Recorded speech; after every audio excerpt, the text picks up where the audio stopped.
우리 수원 온누리에 자랑스러운 두 팀이 있어요. 전도팀과 그 다음에 에베네스 팀이죠. 어디에도 없는 팀입니다. 그래서 우리 최민혜 권사님이 양재 전도팀에 제가 전도팀 맡고 있을 때 우리 같이 권사님 계셨는데 수원 온누리에 전도팀에 같이 이렇게 오셔서, 왜냐면 양재는 없거든요. 그래서 오셔서 같이 도와주시고 함께 하시고, 그래서 저희 팀이 더 풍성해졌어요.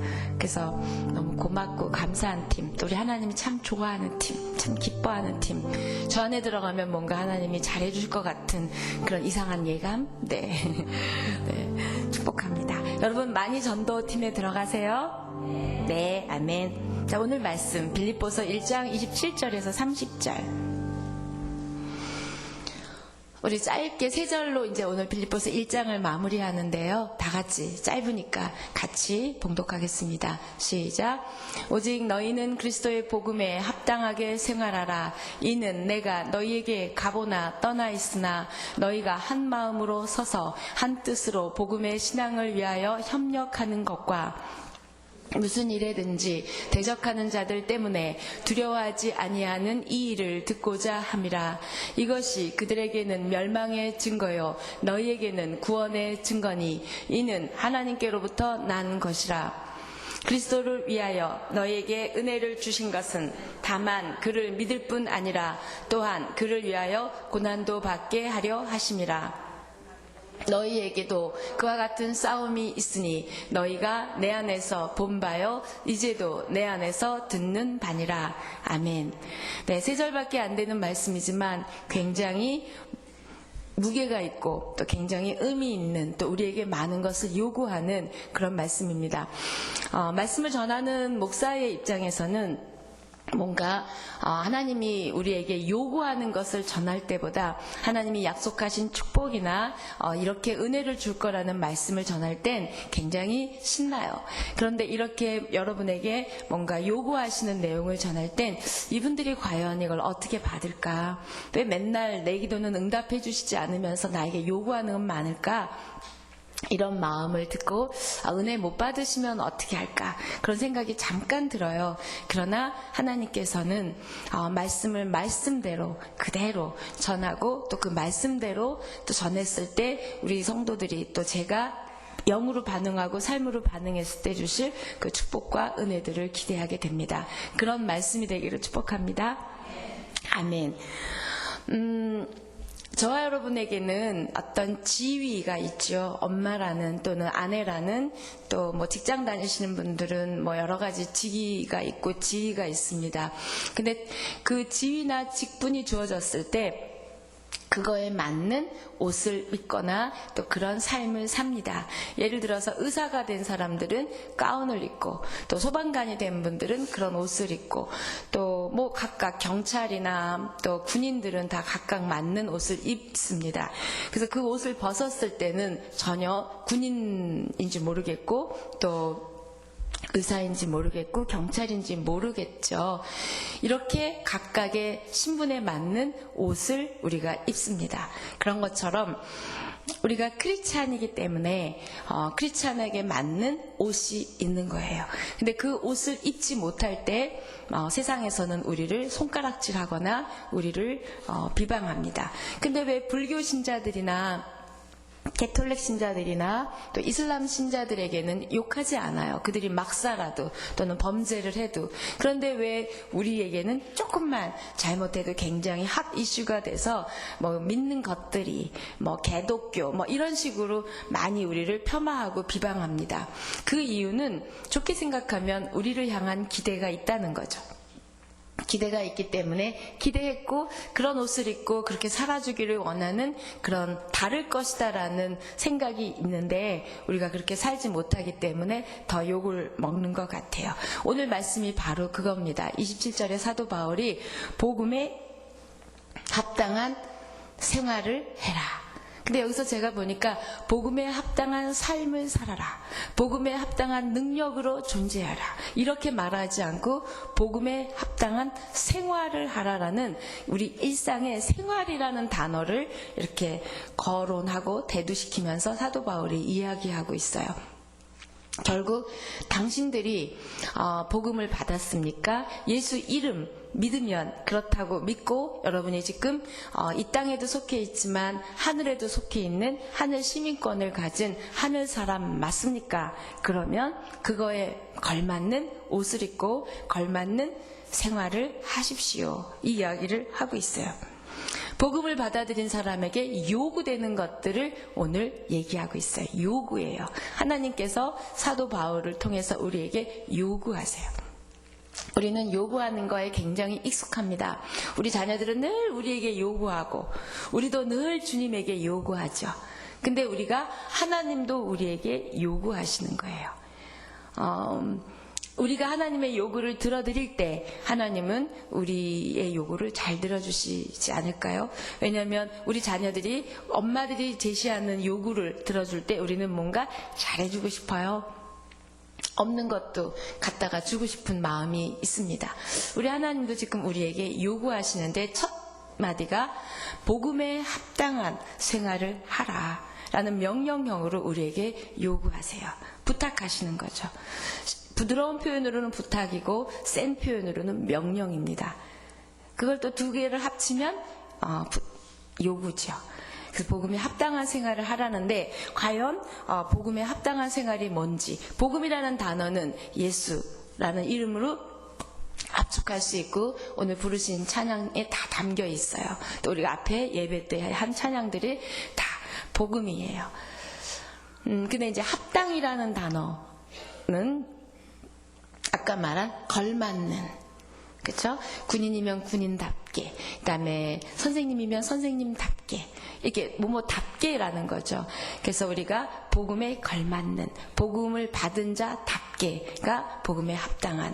그다음에 이제 생활을 해라. 그래서 제가 생활을 해라는 헬라어를 뜻이 뭐로 되어 있나 찾아보니까 시민답게 살아라요. 로마 시민은 로마 시민에 맞는 법을 지키고 로마 시민의 자부심이 있어요. 이 빌립보 교회 시대는 로마가 다스리고 있던 시대여서 사람들이 로마 시민권만 갖고 있으면 굉장히 당당하고 자신만만하고 그 시민답게 구는 걸 굉장히 자랑스러워했어요. 그렇게 너희들도 복음을 받은 자면 복음을 받은 그 시민, 하늘 시민처럼, 하늘 백성처럼 당당하게 자랑스럽게 생활해라. 순간순간 살아라. 이게 생활이거든요. 그러니까 결국 쉬운 표현으로 복음에 합당한 생활을 하라는 하나님의 자녀다운 삶을 살아라. 시민답게 살아라. 근데 우리를 하늘 시민으로 인정해준 단어예요. 여러분은 이 땅에 발을 디디고 있지만 하늘 시민이심을 믿으시기를 바랍니다. 네, 하늘 시민이에요. 그러니까 그 하늘 시민에 맞게 살으라는 거죠. 근데 왜 복음에 합당한 삶을 살으라고 얘기할까 보니까 저분들이 나가셔서 예수를 전하는데 찡그린 얼굴과 막 화내면서 못되게 굴면서 전도할 수는 없어요. 그렇죠? 뭐냐면 전하는 내용과 전하는 자가 일치할수록 그 전하는 메시지가 힘이 있어요. 다시 말하면 공부하자 아이들에게 얘기하면 그 말이 설득력이 있고 힘이 있으려면 여러분이 공부를 하시면 돼요. 엄마가 성경을 보고 공부를 하면서 너도 공부하자 그러면 힘이 있어요. 근데 엄마는 드라마를 보면서 공부해라. 또 엄마는 아빠랑 외출을 하면서 공부해라. 그러면 아이들에게 그 마음이 와닿지 않거든요. 결국 메시지와 메신저가 일치하면 일치할수록 힘이 있거든요. 그러니까 복음에 합당한 삶을 살라는 건 그 복음에 맞는 생활을 하면 복음이 능력으로 전해질 거라는 거예요. 근데 우리는 복음은 너무 좋은 복음인데 우리가 전하는 자가 그 복음하고 맞지 않기 때문에 복음을 받았는데 짜증이 있고 복음을 받았는데 우울하고 복음을 받았는데 분노가 있고 복음을 받았는데 절망한다면 예수 믿으세요. 그러면 기쁨이 있어요. 전혀 안 맞잖아요. 니부터 얼굴 펴라. 이럴 거 아니에요. 예수 믿으면 능력 있어요. 니부터 능력 있어 봐라. 복음 있으면 감사합니다. 니부터 감사해라. 이렇게 뭔가 전하는 내용과 전달자가 같아야 되기 때문에 합당하게 생활하라고 얘기하고 있어요. 여러분의 삶은 어떠세요? 여러분이 갖고 있는 그 복음, 예수와 여러분의 삶의 언어와 행동과 그런 모든 것들이 일치하는지 불일치하는지. 엄청 불일치하죠. 저는 너무 불일치해가지고 저희 남편이 특별히 다른 데도 불일치하지만 제가 상담을 하는 사람인데 당신 그렇게 상담하냐? 나만 나도 상담하냐? 막 그렇게. 너무나 완전 불일치죠. 나 같으면 당신 같은 사람한테 절대 안 간다. 네, 그래서 아무도 안 오고 계셔서 다행이긴 해요. 네, 이렇게 일치하지 않을 때 우리는 능력이 없어요. 그래서 그걸 먼저 아시고 사도 바울이 복음에 합당하게 생활하라. 그러면 너희가 그렇게 전하지 않아도 또 그렇게 전한다 해도 잘 전도될 거야. 이야기하시는 거예요.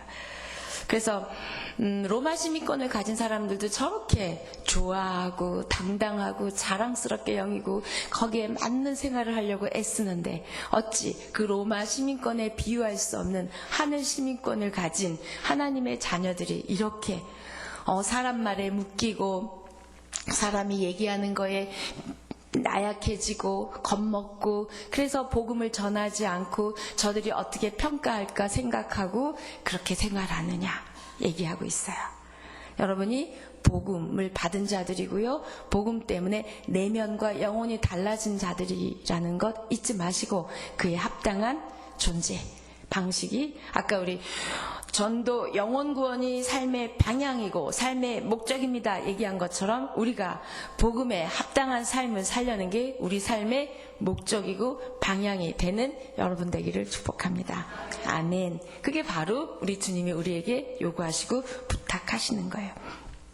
근데 그렇게만 되면 좋겠는데 복음에는 은혜만 있는 게 아니라 우리에게 숙제 같은 게 있어요. 뭐냐면 복음을 받으면 복음대로 합당하게 살려고 하려면 싸움이 있다는 거예요.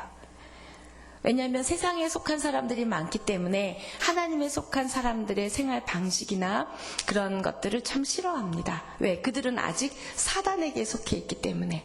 그래서 어차피 너희들이 복음을 받은 자면 누군가와 싸워야 된다. 근데 그 누군가와 싸우는 그게 누구냐면 사단과 싸워야 된다는 거예요. 복음을 가장 싫어하는 사단과 싸워야 되는데 사단과 싸우기 위해서 또 승리하기 위해서 어떻게 해야 되는지가 오늘 본문이에요. 사실은. 요구만 하는 게 아니라 거기에 승리의 비결이 담겨 있어요. 이렇게 하면 너희가 복음에 합당하게 생활하고 승리할 수 있는 비결이 있어. 자, 한번 다시 27절에 그 비결이 뭔지 한번 볼까요? 시작. 오직 너희는 그리스도의 복음에 합당하게 생활하라. 이는 내가 너희에게 가보나 떠나 있으나 너희가 한 마음으로 서서 한 뜻으로 복음의 신앙을 위하여 협력하는 것과. 자, 여기에 여러 가지들이 담겨 있는데 여러분은 잘 안 보이시죠? 뭐가 승리하는 비결이 뭐야? 한 마음, 한 뜻, 협력. 이 세 단어예요. 한 마음, 한 뜻, 협력. 이렇게 하면 너희는 복음을 받은 자가 피할 수 없는 사단과의 싸움이 있는데 이길 수 있어. 얘기해요. 한 마음, 한 뜻, 협력. 근데 우리가 참 어려운 건 여러분 개인이 신앙생활 잘하는 건 참 쉽습니다. 내가 원하는 방식으로 하기는 쉬운데 이 믿는 지체들이 공동체가 한 마음이 되는 것. 아니 뭐 공동체까지 갈 거 없어요. 집에서 식구들이 한 마음 되고 한 뜻 되고 하나님을 위해서 협력하는 것 쉽지 않아요. 그래서 여러분이 부부 사이가 힘든 건 왜 그런지 아세요? 사단이 한 마음과 한 뜻 되게 해서 협력해서 싸우지 못하게 하려고. 사단에게 방어하는 영적인 싸움을 못 싸우게 하려고 각각 흩트는 거예요. 여기는 이쪽 보고 여기는 이쪽을 보게 하고 여기는 이걸 요구하고 이쪽은 여길 요구하게 해서 계속 영원한 평행선 같이 가는 게 하는 건 뒤에 보면 사단의 전략이 있습니다. 왜? 한 마음과 한 뜻 돼서 협력해서 사단과 싸우지 못하게. 여러분이 이 사단과의 싸움에서 이기려면 한 마음, 한 뜻, 협력이라는 단어를 딱 갖고 계시면, 사단이 또 우리를 분열시키고 또 이간질시키고 미워하게 하고 원망하게 하고 절망하게 하는구나. 그걸 영적으로 분별하시기를 바랍니다. 그래서 못되게 하는 거예요. 그래서 사단은 끊임없이 관계뿐만이 아니라 TV든 물질이든 자녀든 인터넷이든 뭐 여러 가지 자기네들이 동원할 수 있는 모든 걸 동원해서 사용할 수 있는 건 모든 건 무기로 써서 우리를 싸우지 못하게 해요. 지게 만들어요. 아예 싸움조차 인식을 못하게 하는 거죠. 그래서 복음에 합당한 삶을 살기 위해서는 당연히 맞서서 싸워야 될 사단과의 싸움이 있는데, 그러기 위해서는 한 마음과 한 뜻과 협력이라는 단어를 사도 바울이 주고 있어요. 그래서 이 한 마음이라는 단어를 보니까 뭐냐면, 이 한 마음이 아니에요. 마음이 합쳐지는 게 아니라 한 영으로 해요. 지금 우리나라 번역으로는 한 마음으로 되어 있지만 실제로 헬라어로는 한 스피릿, 한 영으로고요. 한 뜻으로는 한 생각으로 해요. 그러니까 한 영으로 한 생각으로 너희들이 협력하라는 거예요. 그다음에 협력이라는 단어를 찾아보니까 함께라는 전치사와 그다음에 경주하다라는 단어가 붙은 게 협력이에요. 다시, 자, 한 마음은 뭐라고요? 한 영. 그 다음에 한 뜻은 뭐라고요? 한 생각. 그 다음에 협력은 뭐라고요? 함께 경주하다. 그러니까 한 영으로, 한 생각으로 함께 믿음의 경주를 해가면 이길 수 있다는 거예요. 야, 간단한 원리죠. 그렇기 때문에 우리는 우리 믿는 지체들끼리, 공동체끼리, 예수 그리스도를 믿는 사람들끼리 하나 돼야 돼요. 연합해야 돼요. 일치해야 돼요. 그런데 사단은 어떻게 싸우게 해요? 강대상을 아크릴로 할 건지 나무로 할 건지 갖고 싸우고, 카페트를 빨간 걸로 할 건지 초록으로 할 건지 싸우고, 기도로 목회를 할 건지 말씀으로 목회를 할 건지 싸우고, 어떻게 해서든지 하나 되지 못하게 하는 거예요. 이미 한 마음 한 뜻 협력하면 자기네가 질 걸 알고 있는 거예요. 그래서 여러분이 이 영적 근거를 보고 남편, 믿음이 적은 남편, 믿음이 없는 남편, 또 자녀들에게 여러분이 어떻게 도와야 될지, 어떻게 하나 돼야 될지, 어떻게 함께 경주해야 될지를 바라보면, 생각하면, 기도하면 이길 수 있다는 게 바로 이 복음에 합당한 생활을 하는 거예요. 복음에 합당한 생활을 하는 저와 여러분 되기를 축복합니다. 결국 우리를 뭘로 인정하냐면 한 팀으로 인정해 준 거예요, 사단이. 믿음의 크고 작은 건 떠나서 한 팀이라는 거예요. 무슨 팀? 예수 그리스도 안에 있는 한 팀이라는 거예요. 믿음의 색깔은 다르고, 믿음의 경륜도 다르고, 믿음의 깊이도 다르고, 믿음의 양도 다르고, 다 다르지만 우리를 한 팀으로 보는 거예요. 뭐 때문에? 복음을 받았다는 이유만으로 우리는 이미 하나님의 자녀라고. 사단이 벌써 나는 내가 이거 가지고 예수 믿는 사람이야 아니야 갈등하는데 벌써 사단은 우리를 인정했어요. 너는 벌써 저쪽 팀이구나. 나랑은 다른 팀이구나. 이거 어떻게 해서든지 갈려놓으려고 하는 거죠. 그래서 한 목적, 한 생각, 한 영으로 하나 돼서 우리가 함께 경주에 가는 때 그게 바로 복음에 합당한 생활을 한다는 거예요. 자, 이렇게 하려고 할 때 지난주에 신방했을 때도 어떤 분이 자기 안에 있는 두려움에 대해서 말씀해 주셨어요. 뭐냐면 그렇게 하다 보면 세상에서 왕따 당하고 집안에서 왕따 당하고 되는 일 없고 지는 것 같고 또 내가 왜 이렇게까지 당해야 되고 그런 뭔가 보이지 않는 하나님보다 보이는 그런 세상의 것들이 보이기 때문에 두려운 거죠. 그 두려움이 있을 걸 사도 바울은 벌써 알고 두려워하지 말고 담대하라고 얘기를 합니다. 자, 우리 한번 28절 보겠습니다. 시작. 무슨 일에든지 대적하는 자들 때문에 두려워하지 아니하는 이 일을 듣고자 함이라. 이것이 그들에게는 멸망의 증거요 너희에게는 구원의 증거니 이는 하나님께로부터 난 것이라. 네. 대적하는 자들이 반드시 있다는 거죠. 왜? 하늘에 속한 자가 있고 속하지 않은 자가 있고 또 하나님이 있고 사단이 있기 때문에 반드시 대적하는 자는 있어요. 근데 나는 한 번도 대적당한 적이 없다는 여러분이 양다리를 걸치고 있을 때는 대적을 하지 않아요. 박쥐같이 복음에도 붙었다가 세상에도 붙었다가 이렇게 하면 우리 편인가 보다 하고 사단이 놔주죠. 그러니까 나는 한 번도 핍박이 없었다, 고난이 없었다, 힘든 게 없었다, 또 예수 믿는 것 때문에 누구른가로부터 막 이런 얘기를 들은 적이 없다는 건 여러분이 한번 자신을 점검하셔야 돼요. 지혜롭게 했기 때문이기보다는 예수 믿는 걸 드러내지 않았기 때문이 아닐까, 예수 이름을 자랑하지 않았기 때문이 아닐까, 또 하늘의 원리로 살지 않았기 때문이 아닐까. 그렇습니다. 아까 말한 우리를 한 팀으로 여겨줬다 그랬잖아요. 근데 요즘 사단이 우리들에게 교묘하게 어떻게 하냐면 등록하지 않고 교회 다니게 되고 그 다음에 간섭받지 않는 신앙생활을 해서 공동체에 들어오지 않고 나하고 하나님과의 관계만 좋으면 되지 이러고 개인 삶으로 칩거합니다. 들어가요. 근데 그게 첫 번째 사인이에요. 그러면 나하고 하나님하고 내가 말씀 많이 보고 큐티 많이 하고 기도 많이 해서 신앙생활 잘하고 하나님과의 관계가 좋고 이런 도리어 공동체 안에서 힘들고 어려운 일 없어서 좋다고 생각하지만 그때부터 서서히 내 영혼은 피폐해져 가요. 사단의 공격이에요.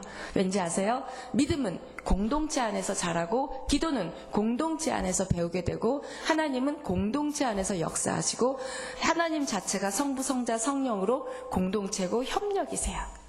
그렇기 때문에 내가 교회 오기가 싫어진다. 근데 하나님은 싫은 건 아니다. 내 영혼이 안 건강한 거예요. 그래서 공동체가 없는 사람들에게 찾아오는 게 우울이에요. 그리고 또 하나는 무기력입니다. 그래서 우리끼리 부딪히고 우리끼리 저기 하더라도 자꾸 공동체 안에 들어가시고 공동체에 소속되고 공동체와 함께 예배드리고 공동체와 함께 기도할 때 내 영이 잘 자랄 수 있어요. 근데 그걸 개인주의라는 이름으로 인해서 우리를 자꾸 개인으로 나 혼자 하나님과의 관계로 갈 때 그럴싸합니다. 그러나 두고 보세요. 6개월, 1년 지나면 그분은 영적으로 다운돼요. 분명해요. 이게 사단의 전략이거든요. 그래서 여러분이 공동체에 예배 공동체, 또 순예배 공동체, 또 여러 가지 또 모임 공동체, 큐티반 공동체 어디에든 여러분이 소속되어 있으셔서 여러분을 오픈하고 기도하고 같이 자라가는 일심으로 한 마음 한 뜻 협력하는 여러분 삶에 사단이 못 건드리는 거예요. 그럼 두려움이 없어요. 근데 혼자 있으면 지금 28절 읽은 것처럼 두려움이 온다는 거예요. 왜? 사단이 있기 때문에. 자, 그래서 이제 두려움. 이 두려움은 우리에게 끊을래야 끊을 수 없는 참 숙제 같은 건데 두려움에 대해서 이 상담 쪽에서 연구한 거는요. 두려움의 종류가 2000가지가 된대요. 근데 우리가 타고난 두려움은 2가지밖에 없어요. 하나님이 우리에게 태어날 때부터 준 두려움은 2가지밖에 없어요. 나머지 1998개의 두려움은 후천적으로 살면서 습득한 내 안에서 생겨난 두려움이라는 거예요. 그래서 그 2000가지 두려움에 대해서 뭐가 있는지 알아요? 두려울까봐 두려워하는 두려움이 있어요. 그게 2000번째예요. 참 묘하죠, 인간이. 그리고 가장 1위의 두려움은 사람 앞에 나와서 이야기하는 두려움이 1위예요. 근데 그게 왜 1위일까? 사람에 대한 평가에 대한 두려움인 거예요. 그렇기 때문에 이걸 가만히 묵상해보면 사람에 대한 평가의 두려움 때문에 우리의 신앙생활도 걸림이 되고요. 여러분이 복음을 전하는 거에도 걸림이 돼요. 예를 들어서 전도팀한테 평가하는 거죠. 니네 집 설거지도 안 하고 나와서 전도하냐? 누가 이렇게 얘기하는 거예요. 저 예전에 전도할 때 누가 그랬어요. 니 애나 잘 길러라. 그렇게 얘기했거든요. 그런 평가에 대한 두려움부터 작용을 하면 우리가 딱 무슨 생각을 하냐면 그래 내 할 일부터 하고 내 애 키워놓고 내 상황 되면 하죠. 그렇게 평생을 가게 해요. 중학생인데 공부 돌봐야 되지. 사춘기 아이니까. 고등학생인데 대학 갈 준비시켜야지. 계속 우리로 하여금 반면과 이유를 찾게 해요. 뭐 때문에? 평가에 대한 두려움. 그래서 사람들이, 인간들이 가장 두려워하는 1위는 조사한 게 사람 앞에서 나와서 이야기하는 두려움이. 그래서 우리 왜 어머니 스쿨 같은 거, 성경 일독 같은 거 간증하면 이렇게 뒤돌아서서 간증하시잖아요. 간증은 읽으시는데 여러분을 안 보고 뒤돌아서서 읽으세요. 그리고 우리가 뒤통수 보고 은혜를 받거든요. 제가 여러분 앞에 쓰는 게 너무 두려워서 제가 뒤돌아보고 여기를 보고 설교한다면 아마 여러분 다 나가실 거예요. 그쵸? 이 두려움이 2000가지는 사실은 다 후천적으로 삶에서 생겨난 내 마음에서 만들어진 두려움이 많다는 거예요. 그럼 타고난 두려움은 2가지가 뭘까요? 떨어지고 넘어지는 두려움이에요. 별거 아니죠? 별거 아니에요. 떨어지고 넘어지는 두려움. 그다음 또 하나는 정말 더 별것도 아닌 두려움이에요. 일어날 것 같지 않은 거에 대한 우리의 그런 두려움. 죽음에 대한 두려움. 그건 사실 다 누구나 죽는 건데 뭐 그렇게 두려워하는지. 그래서 인간에게는 이런 거 자꾸만 얘기해 드리면 여러분 안 되는데 2가지 두려움밖에 없어요. 죽음에 대한 두려움과 그다음에 떨어지거나 넘어지는 두려움. 그래서 우리 아이들이 이렇게 가리키지 않아도 이렇게 하잖아요. 그게 생득적으로 타고난 두려움이 있기 때문이에요. 그 외에는 여러분 안에서 만들어진 두려움이고, 사단이 여러분에게 여러분의 발목을 잡고 여러분의 영혼을 붙들고 여러분이 하나님 안에서 자유하게 된 것들을 못하게 하려는 두려움이라는 이름으로 여러분을 탁 잡고 있는 거예요. 근데 우리가 기쁨 바이러스 얘기했잖아요. 빌립보서를 얘기하면서는 우리가 기쁨 바이러스가 내 안에 있고 또 그걸 우리가 퍼뜨려야 된다. 근데 이 기쁨 바이러스를 잡아먹는 바이러스가 두려움의 바이러스예요. 아무리 기뻐하다가도 두려움이 딱 엄습하면 순식간에 없어져요. 그래서 사단은 2가지로 여러분을 두렵게 합니다. 낙심과 그 다음에 두려움이라는 이 2 단어로 여러분을 묶어버려요. 낙심이에요. 기도했는데 또 왜 이 인간은 이렇게 여러 가지 여러분의 어떤 한계 상황 같은 그런 때 가슴이 이렇게 낙담될 때 있잖아요. 낙심될 때. 그 낙심과 두려움이라는 걸로 여러분이 복음에 합당한 생활을 하고 한마음 한뜻 협력하지 못하게 하는 그 두려움이 있고요. 그 두려움의 바이러스는 여러분의 기쁨 바이러스를 순간에 먹어버리는 거죠.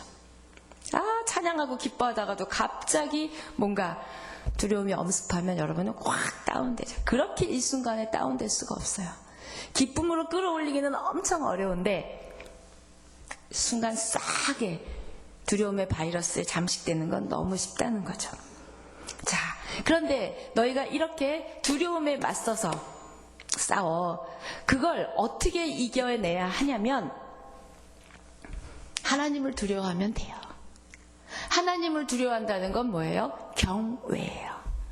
하나님을 경외하면, 하나님을 신뢰하면 그 두려움은 없어진다는 거예요. 믿으십니까? 하나님을 신뢰하지 않기 때문에 우리는 두려워하는 거고, 그 다음에 하나님보다 사람을 두려워하기 때문에 우리가 발목이 잡히는 거예요. 그런데 사도 바울은 아니야.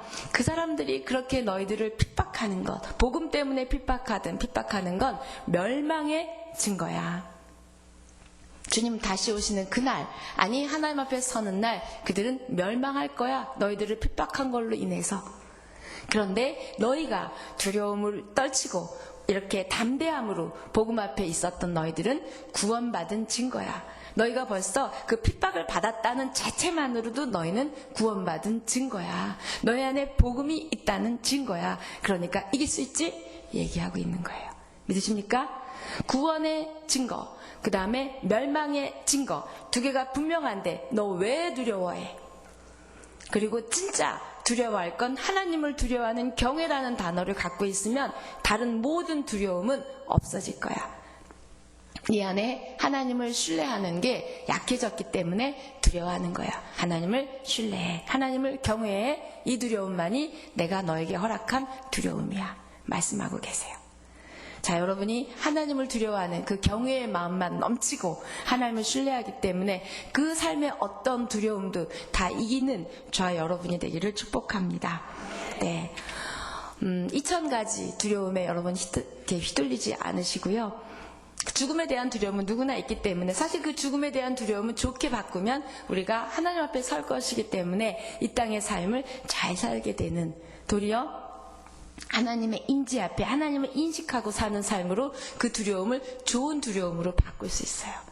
내가 하나님 앞에 설 거니까 용서해야지. 내가 하나님 앞에 설 거니까 잘 살아야지. 내가 뭐 해야지, 예배해야지, 이런 생각을 하게 되는 거죠. 도리어 하나님을 두려워하는 그 두려움은 우리로 하여금 믿음의 사람으로 세우는 좋은 계기가 되는 거죠. 아멘? 네. 그래서 그 하나님만 두려워하는 저와 여러분 되고요. 복음 때문에 내가 어떤 평가를 받을지, 또 어떤 핍박을 받을지에 대해서는 절대로 사람 두려워하지 않는 저와 여러분 되기를 축복합니다. 네. 그리고 제가 이렇게 인생을 볼 때 많이 살진 않았지만 볼 때 가장 두려웠던 기회가 가장 기쁨이 되는 것 같아요. 제가 잊을 수 없는 첫 설교가 가장 두려웠거든요. 막 여기 앉아 있는데 양재에서겠죠. 막 가슴이 뛰는 거 두근두근 파트일 때 말고 사랑성전이 또 얼마나 커요. 거기서 전임으로 막 처음 설교할 때 제가 너무 두려웠어요. 근데 그때 참 하고 났을 때 하나님이 함께 하셨다라는 정말 기쁨의 기회였어요. 그러니까 인간적으로 여러분이 두려워하는 건 기쁨의 기회일 거라는 거예요. 그리고 참 좋은 기회는 두려움일 때 찾아옵니다. 가만히 생각해 보세요. 가장 두려울 때가 가장 기쁨의 기회가 될 수 있어요. 그러니까 여러분이 그렇게 바꾸시면 돼요. 또 하나는 이런 거 있죠. 우리가 뭘 두려워하냐면 저 사람은 나보다 잘 살고 저 사람은 나보다 많이 배웠고 저 사람은 뭐 하니까 나 같은 사람이 전도하면 안 될 거야. 나 같은 사람이 얘기하면 콧방귀 낄 거야. 라는 그런 두려움을 여러분이 먼저 만들어내는 거죠. 그러면 그 두려움은 사단이 그걸 이용해서 하나님이 일하실 수 있는 기회를 놓치게 되는 거예요. 그러니까 결국은 왜 두려움을 사단이 우리에게 뿌리냐면 하나님이 일할 수 있는 기회를 놓치게 하려고, 뺏어 버리려고 하는 거예요. 기쁨 뺏고 믿음 뺏고 내 심령 안에 하나님의 나라를 뺏는 것, 거창한 것 둘째 치고라도 일단 하나님이 내 삶 가운데, 내 영혼 가운데, 우리 가정 가운데 일할 수 있는 기회를 뺏어버리기 위해서 그렇게 먼저 두려워하게 하는 거예요. 하나님이 일하실 수 있는 기회를 뺏기지 않는 저와 여러분 되기를 축복합니다. 아멘. 그러면 이 두려움을 떨어져 이렇게 해서 떨어지는 게 아니라면 어떻게 하면 떨쳐낼 수 있을까? 첫 번째, 여러분의 심령을 말씀으로 업그레이드 해야 돼요. 아까 우리 손양숙 권사님이 기도해 주실 때 말씀에 다스림 받고 말씀에 지배받는, 말씀으로 생각하는 그런 기도 하셨어요. 그러기 위해서는 여러분이 말씀으로 내 생각을, 마음을 업그레이드 해야 두려워하지 않아요. 우리가 신앙생활을 시작한다는 것, 영적 생활을 시작한다는 건 2분의 1은 몰랐던 걸 알게 되는 것 같아요. 하나님은 이런 분이시고 하나님은 이렇게 하시는 분이고 그걸 이제 배워가는 거죠. 말씀을 통해서. 또 2분의 1은 나의 잘못된 생각과 잘못된 습관들을 빼버리는 거예요. 그러니까 우리는 계속 넣기만 하지 내 안에 잘못된 걸 빼지 않아도 영적으로 성장하지 않아요.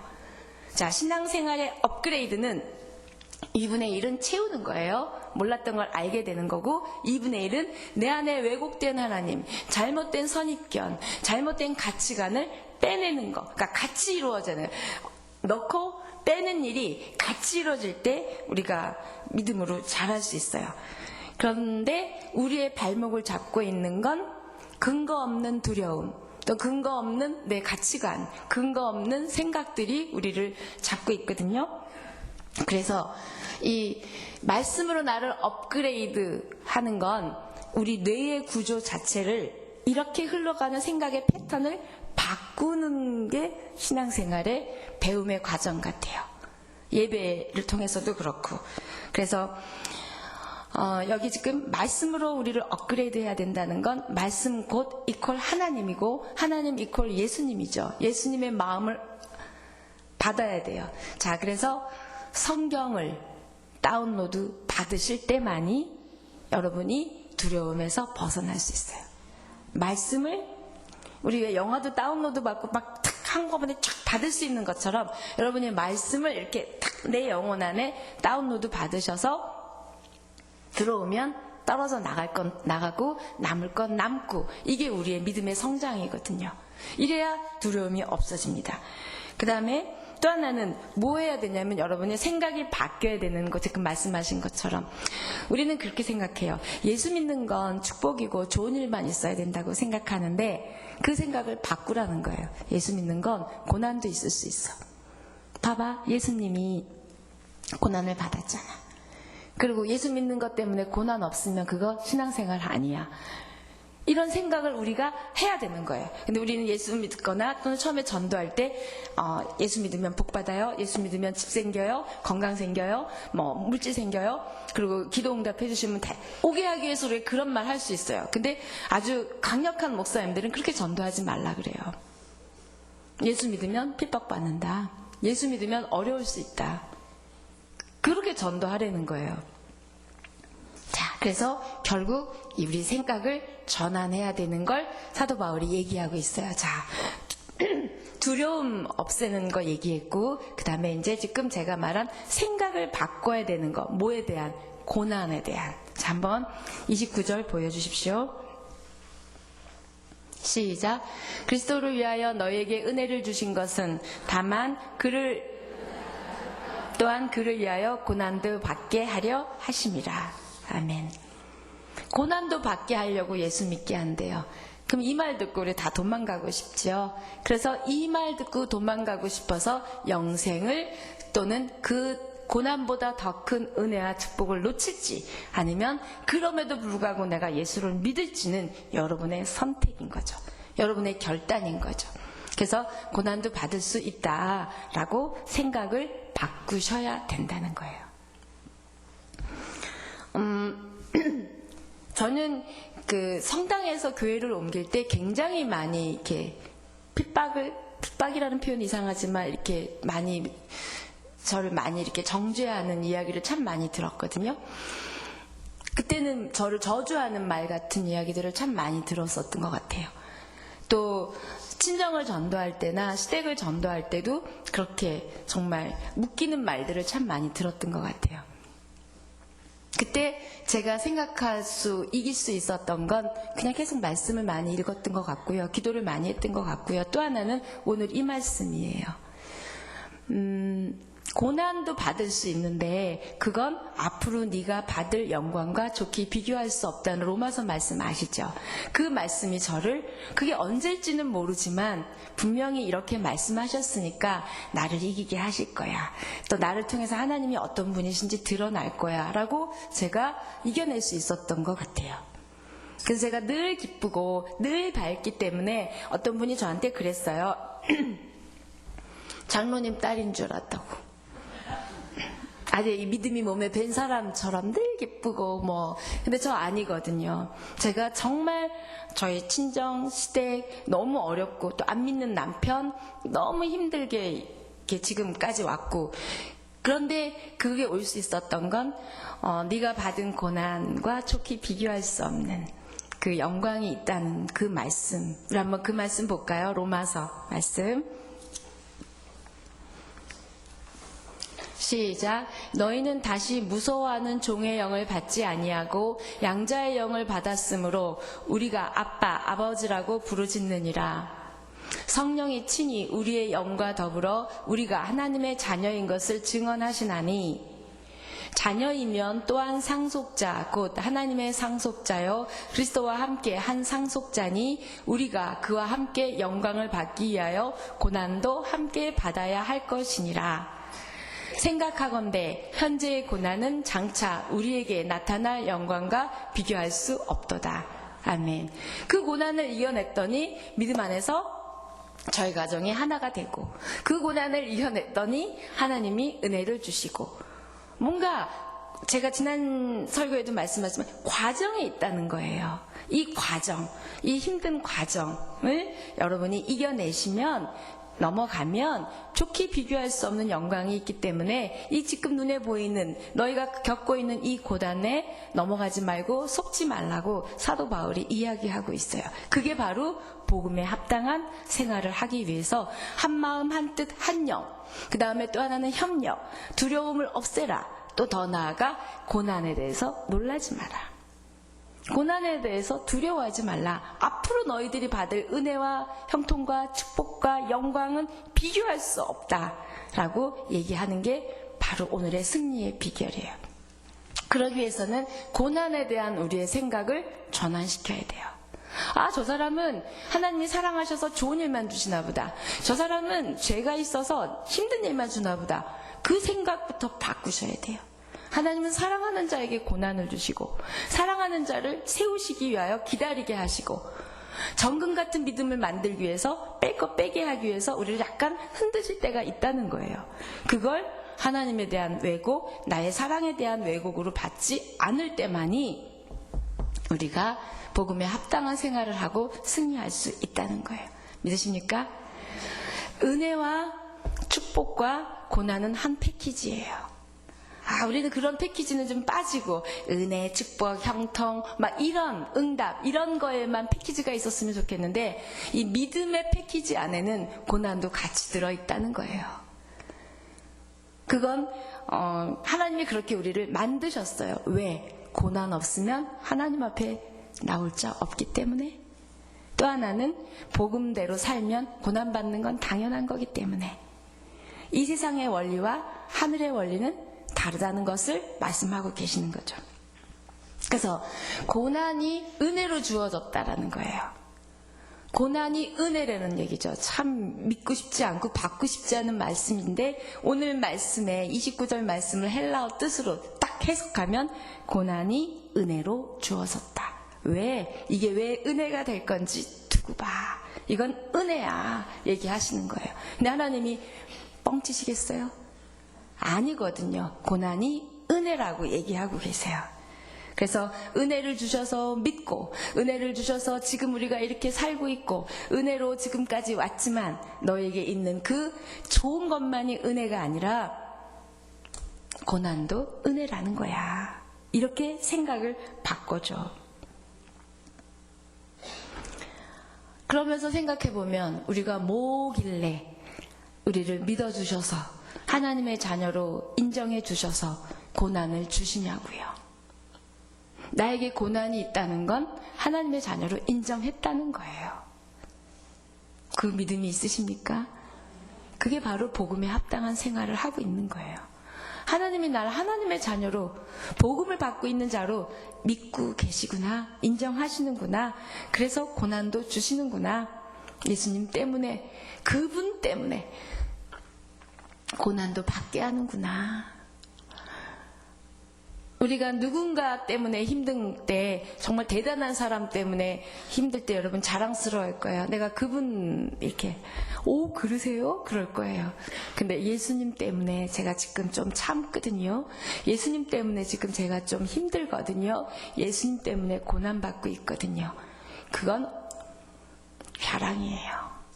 여러분 고난을 자랑하십시오. 근데 그 고난이 나의 실수로, 나의 이기심으로, 나의 욕심으로 생긴 것까지 주님이 주신 고난으로 착각은 하지 마십시오. 근데 우린 또 그런 착각도 할 수 있어요. 내가 잘못 주식해놓고는 하나님이 이렇게 다 잃어버리니까 이 고난 하나님이 나를, 그건 아닌 것 같아요. 그건 아닌 것 같고요. 네. 그래서 우리가 한 마음, 한 뜻, 협력, 두려움 없고 고난을 당연하게 받고 그 고난에 대해서 믿음으로 해석하고 나가면 사단은 떠날 것입니다. 아멘? 네. 그래서 우리에게는 당연한 승리만 있을 것이다 라고 얘기하는 게 복음에 합당한 생활을 해라. 그러면 로마 시민권 갖고 저렇게 당당하고 자랑스러워하는 저들보다 너희들이 하늘 시민권을 갖고 그에 맞는 생활을 하고 그에 맞는 시민으로 살려고 할 때 내가 너희에게 고난도 줄 수도 있고 은혜도 줄 수도 있고 다 있지만 두려움도 올 수도 있지만 이길 수 있어. 얘기하시는 거예요. 봐, 나 지금 감옥에 있잖아. 그러니까 내가 너희들 곁에 있으나 너희들 옆에 있으나 내가 듣고 싶은 말은 사도 바울이 그러는 거죠. 내가 듣고 싶은 말은 너희가 멸망의 증거를 따라가는 자가 아니라 구원의 증거를 따라가는 소리를 내가 참 듣고 싶어. 그런데 그러려면 고난도 있어. 자, 나 봐봐. 그러면서 마지막 절 30절을 이렇게 얘기합니다. 시작. 너희에게도 그와 같은 싸움이 있으니 너희가 내 안에서 본 바요 이제도 내 안에서 듣는 바니라. 그거 얘기가 뭐예요? 나 지금 감옥에 있잖아. 너희가 보고 있지? 지금 이렇게 내가 싸우고 있어. 복음으로 해서 지금 감옥에 이렇게 있는 자체는 사단과 싸우고 있는 거고 그리스도를 핍박하는 로마 정부와 싸우고 있는 거고 지금 싸우고 있는 거야. 자, 너희들이 들었지? 봤지? 자, 그럼 너희도 그럴 수 있어. 그렇게 얘기하고 있어요. 여러분이 진짜 복음을 받고 예수를 믿고 이렇게 예배자로 여기까지 올기까지 어떤 핍박이 있으셨고 어떤 고난이 있으셨고 또 어떤 오해가 있으셨고 또 어떤 손해가 있으셨어요. 한번 여러분에게 질문해 보십시오. 많이 힘드셨고 많이 손해보셨고 많이 억울하셨고 많이 핍박하는 말 들으셨다면 여러분은 구원의 증거예요. 하나님이 갚으세요. 하나님이 갚으세요. 저는 정말 갚아주셨어요. 그래서 저를 핍박하던 우리 식구들이 힘들면 기도해달라고 저를 믿고 의지하고 이러는 자체가 저는 다 받은 거라고 생각해요. 제가 말했던 하나님이 진짜라는 걸 그들이 믿으니까 그렇게 얘기하겠죠. 여러분이 손해보면 손해볼수록 억울하면 억울할수록 또 핍박받으면 핍박받을수록 우리 하나님은 지난 설교처럼 그분의 이름이 높아지고 그분의 이름이 커지고 그분이 존귀케 되는 걸로 여러분 믿으시기 바랍니다. 네. 그래서 복음을 위해서 고난을 받은 적 없다. 믿음 때문에 고난받은 적 없다. 오해받은 적 없다. 그건 슬픈 일이에요. 내가 적당히 신앙생활을 했다는 거죠.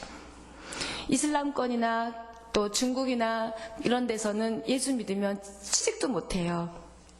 그런데 막 그렇게 믿잖아요. 여러분에게 일자리를 못 얻는다고 또 여러분을 감시한다고 그럴 때 여러분이 그래도 예수 믿겠다고 하겠냐고요. 연변에 가면 과기대가 있는데 거기 계신 선교사님이 한번 오셔서 그러시더라고요. 거기 애들이 대학교 졸업할 때 예수를 많이 믿고 나간대요. 근데 예수를 믿는다고 이렇게 선언을 하면 취직이 안 된대요. 그 공산당들이 그 예배마다 와서 지키고 있대요. 근데 걔네들이 그 엘리트들이 특히 공부 잘하고 이런 엘리트들이 직장을 못 가짐에도 불구하고 예수 믿겠다고 그런대요. 그러면 그들을 교회 헌금이나 이렇게 우리나라에서 보내주는 이런 걸로 걔네들을 한국으로 한동대로 또 막 유학을 보내신대요. 더 키우시는 거죠. 이렇게 믿음 때문에 복음 때문에 자기네들이 당할 불이익 당장 그 땅 가운데서 살기 어려워지는 상황이 있다 할지라도 그들이 그렇게 한다는 거죠. 그러다가 순교도 하는 거고 그러다가 쫓겨나가기도 하고 그러는 게 바로 또 선교사님들이시고 그런 거죠.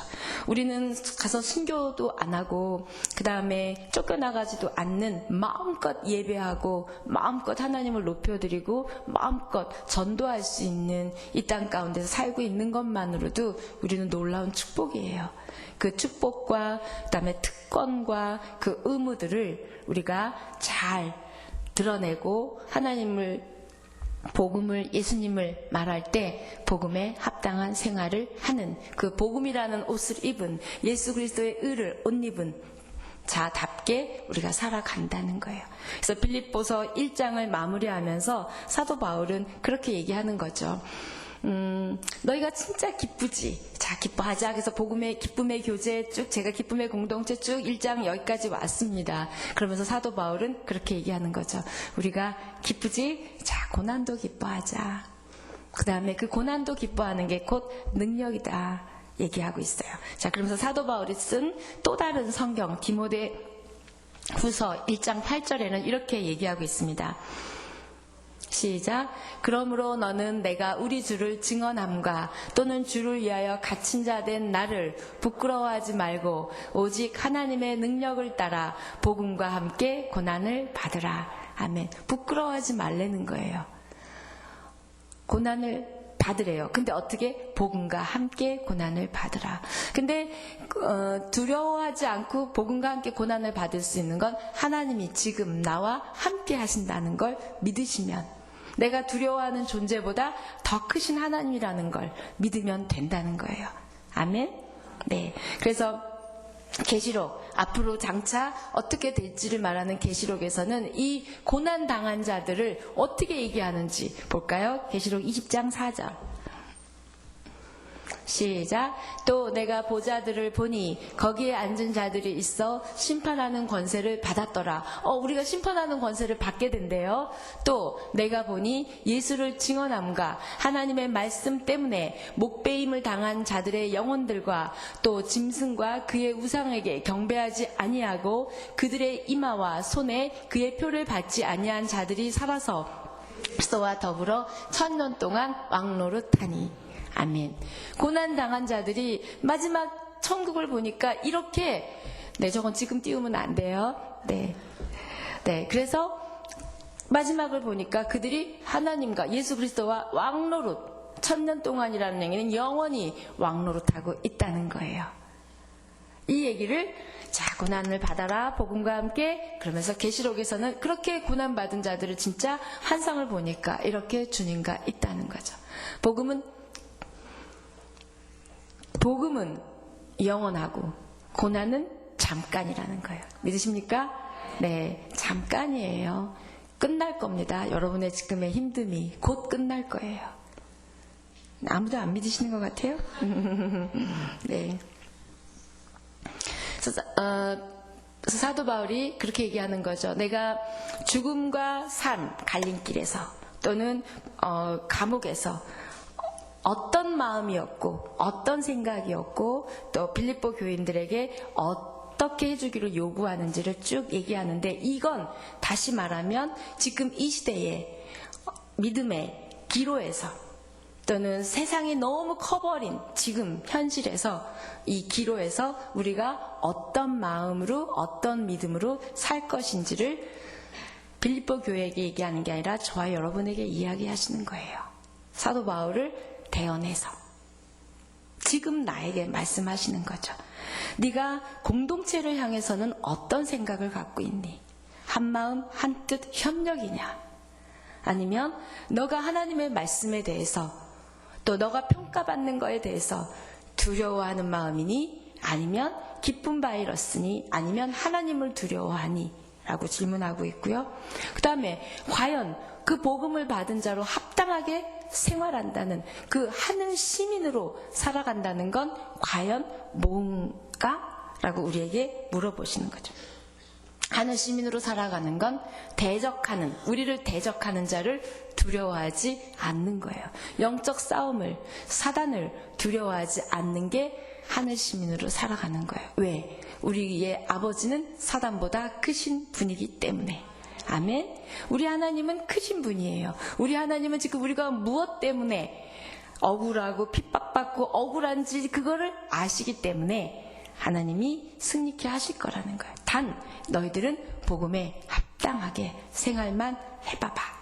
그러면 하나님이 승리하게 할 것이야. 너희 통해서 하나님이 영광을 받을 것이야.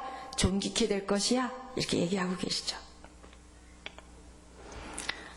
저와 여러분이 그런 하나님이 믿어주시는, 또 두려워하지 않는 복음에 합당한 생활을 하는 그래서 우리가 죽든지 살든지 그리스도를 존귀케 하는 이 빌립보서 1장 전체의 내용이 내 삶 가운데 녹아있는 저와 여러분이 되기를 축복합니다. 아멘. 작은 거에 놀라지 마십시오. 여러분의 문제보다 크신 하나님, 또 그 크신 하나님이 여러분이 복음의 능력과 복음의 그 힘으로 여러분을 붙들고 계실 거예요. 아멘. 네, 그래서 오늘 이야기하는 그 전체 1장 27절에서 30절까지 복음에 합당한 생활 하기 위해선 한 마음, 한 뜻, 협력. 더 나아가 두려워하지 않음. 그 다음에 고난을 은혜로 받는 것. 그 다음에 그걸 통해서 하나님이 어떻게 하실 것인지. 그게 바로 너희가 승리하는 비결이다. 얘기하고 계세요. 1장이 딱 들어오십니까? 아멘. 빌립보서가 기대돼요. 그래서 여러분 심령 안에 이 빌립보서의 능력의 말씀이 또 사도 바울을 통해서 하나님이 우리에게 부탁하시는 것들이 여러분 삶 가운데 살아내지는 저 여러분 되기를 축복합니다. 아멘. 다 같이 기도하겠습니다. 우리 예배팀 올라오시고요. 한 마음과 한 뜻과 또 협력하기 위해서는 우리가 겸손해야 될 것 같아요. 하나님 앞에 겸손해야 되고요. 사람 앞에 겸손해야 우리는 하나 될 수 있습니다. 우리는 참 복음적으로는 강한 군사 같은 믿음도 있고요. 그 다음에 말씀도 있습니다. 기도도 있어요. 그런데 왜 하나 되기 어려운지, 왜 한 뜻, 한 생각 되기 어려운지는 우리가 겸손하지 않기 때문에, 예수 그리스도의 마음이었기 때문에, 예수 그리스도의 계획과 뜻이 보이지 않기 때문입니다. 그래서 하나님, 제가 좀 더 겸손함으로 내 심령에 말씀이 가득 차 있으므로 말씀이 내 심령에 다운로드 됐기 때문에 내가 그렇게 두려워하지 않고 겸손함으로 사람의 평가에 매이지 않고 하나님의 말씀을 향하여 하나님을 향하여 달려나가는 그런 복음에 합당한 자로 살아갈 수 있도록 주님 도와주십시오. 다 같이 기도하겠습니다. 아버지 하나님 감사합니다. 오늘 사도 바울의 말씀을 통하여 우리가 어떻게 복음에 합당한 삶을 살아야 하는지 한 마음과 한 뜻과 또 한 생각과 한 영으로 하나님 앞에 협력하며 나갈 터인데 우리가 좀 더 겸손한 심령으로 말씀의 심령으로 예수 그리스도의 심령으로 하나님 우리가 그렇게 더 사단과 싸워나가며 복음에 합당한 삶을 살아가는 우리 모두가 될 수 있도록 주님 도와주시옵소서. 복음에 합당하게 생활하라는 하늘의 시민답게 살아라고 말씀하시며 부탁하시는 그 하나님의 뜻을 하나님 우리의 그 세상에 준 두려움 내 안에서 만들어진 그 두려움으로 인하여 우리가 그렇게 날마다 주저앉으며 하나님이 일하실 기회를 놓치는 우리들을 용서하여 주시고 불쌍히 여겨주셔서 이제는 담대하게 하나님 고난도 은혜임을 알게 하시고 하나님 그 고난이 곧 하나님의 사람임을 증거하는 구원의 증거이며 구원의 빈거이며 또 그들이 하나님을 거스르며 하나님을 핍박하는 것들이 멸망의 증거임을 우리에게 보여주시며 너희에게 이렇게 분명한 증거가 있고 분명한 말씀이 있을 터인데 너희가 복음과 함께 고난도 받고 복음과 함께 대가도 지불하며 복음과 함께 복음에 맞게 생활하라고 말씀해 주시니 감사합니다. 오 아버지 하나님 우리가 그렇게 복음의 삶을 살아가는 우리가 되게 하여 주시고 그것은 살든지 죽든지 우리를 통하여 그리스도를 존귀케 하는 우리의 영적 싸움에 승리할 수 있도록 주님 축복하여 주시옵소서. 아버지 하나님 낙심과 두려움으로 두려움의 바이러스로 하나님 기쁨의 바이러스를 빼앗기지 않게 하시고 믿음을 빼앗기지 않게 하시고 말씀의 능력을 빼앗기지 않게 하셔서 오직 두려워할 뿐 하나님 여호와 하나님만을 경외하며 두려워하며 그 크신 하나님을 신뢰하며 나가는 우리 모두가 되게 하셔서 하나님 고난도 어려움도 힘듦도 낭망도 다 말씀으로 승리하는 우리 모두가 될 수 있도록 주님 축복하여 주시옵소서. 아버지 하나님 감사합니다. 그 예수 그리스도의 복음이 흘러 전하여져 한국 땅에 왔고 내 심령 가운데 왔고 우리 가정 가운데 와서 내 믿음은 연약하지만 그래도 하나님의 사람으로 그 말씀을 붙들고 구원받은 자로 하는 사람으로 살게 해주셔서 참 감사합니다. 그 복음을 받은 자로 복음에 합당한 생활을 하라고 부탁하시며, 그러기 위해서는 너희가 싸워야 할 대상이 있고 싸우기 위하여는 두려워하지 말라고 말씀하시며, 한 마음과 한 뜻과 협력이라는 단어를 주시며, 늘 우리가 복음에 합당한 생활을 하기 위하여 그리스도의 공동체와 말씀과 하나님과 한 마음 한 뜻 되게 하시고 협력하는 우리들로 축복하여 주시옵소서. 무엇보다도 내 안에 있는 이 두려움의 바이러스를 하나님을 두려워하고 하나님을 경외함으로 다 떨치게 하여 주시고, 세상이 준 내가 만든 이 두려움에서 벗어나 넉넉히 이기고 승리하는 하나님의 일들을 목격하는 목도하는 우리가 될 수 있도록 축복하여 주시옵소서. 두려움의 증거, 또 멸망의 증거가 아니라 아버지 하나님 구원의 증거, 기쁨의 증거가 우리 삶 가운데 넘치게 하여 주셔서